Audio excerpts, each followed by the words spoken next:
آج کے خطبے کا جو خلاصہ ہے وہ یہ ہے کہ کیا کرنے سے اللہ ہماری دعا قبول کرتا ہے.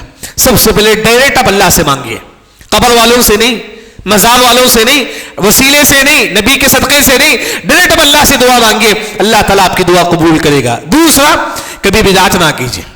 اگر بدعت کریں گے تو اللہ تعالیٰ ہماری دعا قبول نہیں کریں گے. چھوٹی سی بدعت بھی نہیں ہونی چاہیے, 40ویں 50ویں لوگ مناتے, نعوذ باللہ, بدعت نہیں ہونی چاہیے.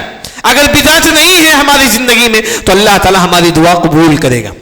تیسرا جس وجہ سے اللہ ہماری دعا قبول کرتی وہ ہے کہ اذان کے وقت جب اذان ہوتی ہے, فجر کی اذان, ظہر کی اذان, مغرب کی اذان, اس وقت جو ہے نا جب مؤذن بولتا ہے کہ اشہد ان لا الہ الا اللہ, آپ جواب دو لا الہ الا اللہ. اس کے بعد مؤذن بولتا ہے کہ واشہد ان, جب مؤذن پڑھتا ہے واشہد ان محمد رسول اللہ, وہ جو گیپ ہے اس گیپ میں دعا کرو. یعنی کہ اذان کا جواب دے کر جو گیپ بچتا ہے اس گیپ میں آپ دعا کریں گے تو اللہ تعالیٰ اس دعا کو بھی اللہ تعالیٰ ہمارے دعاؤں کو اللہ تعالیٰ قبول کرے گا. اسی طرح اذان اور اقامت کے درمیان, اذان ہوتی ہے اس کے اقامت کے درمیان جو وقت ہوتا ہے, عورتیں بھی گھر میں ہوتی ہے, اذان اور اقامت کے درمیان اذان کا جواب دے, پھر جب وہ نماز پڑھتی ہے اس سے درمیان میں جو چلتے پھرتے دعا کیجیے. عورتیں اذان کا جواب پکا رہی تھی, کوئی عورت اذان ہوئی جواب دیجیے. اس کے بعد جب نماز پڑھنے سے پہلے تھے چلتے پھرتے وہ دعا کیجیے, ربنا آتنا فی الدنیا اللہم انا نعوذ بک من النار اللہم انا نسألک الجنت الفردوس. یعنی کہ اذان اور اقامت کے درمیان عورتیں بھی گھر میں دعا کریں گی تو اللہ تعالیٰ ان کی دعا بھی اللہ تعالیٰ قبول کرے گا. پانچویں جو چیز ہے, جب مرغی بانگ دیتی ہے, حدیث میں آتا ہے کہ جب مسلمان جب بھی مرغی کا بانگ سنے تو اس وقت اللہ سے دعا مانگے, کیونکہ اس وقت دعا قبول ہوتی ہے. مرغی جب بھی بانگ دیتی ہے کیونکہ وہ فرشتے کو دیکھ کر بانگ دیتی ہے, حدیث صحیح ہے, فرشتے کو دیکھ کر مرغی بانگ دیتی ہے. ایسے وقت اگر آپ دعا کریں گے تو اللہ تعالیٰ آپ کی دعا قبول کرے گا. اسی طرح حلال کمائیں, اگر آپ حلال کمائیں گے, آپ کا کھانا پینا حلال ہے تو اللہ تعالیٰ ہماری دعا اللہ تعالیٰ قبول کرے گا. اسی طرح اگر کسی مسلمان کے جسم میں یہ گوشت بھی حرام کا ہے, یہ گوشت بھی, نعوذ باللہ, اس کے توبہ اللہ تعالیٰ قبول نہیں کرتا. آج ہی ابھی بیٹھ کر جو مسلمان حرام کماتے تھے اللہ سے سچی توبہ مانگے. کب موت آئے گی کسی کو معلوم نہیں, کس سیکنڈ میں موت آئے گی کسی کو معلوم نہیں, کیونکہ قیامت کی علامت ہے فجأۃ الموت, اچانک موت آئے گی. حرام کما کر اپنے بچوں کو تو خوش رکھیں گے لیکن آپ کی قبر کو آپ کیا کریں گے؟ ہماری قبر ہے, آپ کی قبر میں نہ آپ کے بچے آئیں گے نہ آپ کی بیوی آئیں گے, کوئی نہیں آئے گا, آپ سنگل ہوں گے. یاد رکھیں ہم کیا کرتے ہیں بچوں کی خوشی کے لیے حرام حلال سب کچھ کر لیتے ہیں, قبر میں کیا چیز کام آئے گی؟ آپ کا عمل. پورے لوگ قبر تک آپ کے ساتھ رہیں گے, قبر میں آپ صرف تنہا اور اکیلا ہونا پڑے گا. ایسے وقت ایک مسلمان کو جو کام آئے گا وہ اس کا نیک عمل.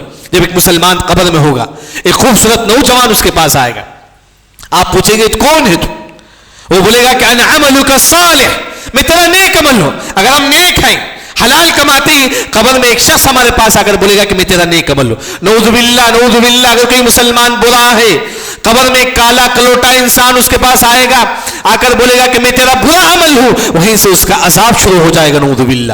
اسی وجہ سے حلال کمائی بہت ضروری ہے. آپ کے بچوں کو بھی رزق دینے والا اللہ تعالیٰ ہے. آپ حرام کما کے رکھے جائیں گے, حرام میں کوئی برکت نہیں ہے, کوئی برکت نہیں ہے حرام کمائی میں. حلال کمائی کے یہ روپے میں جو نا برکت ہوتی ہے. تو وہی جو ہے نا جو مسلمان حرام کماتا ہے اس کی توبہ بھی اللہ تعالیٰ قبول نہیں کرتے.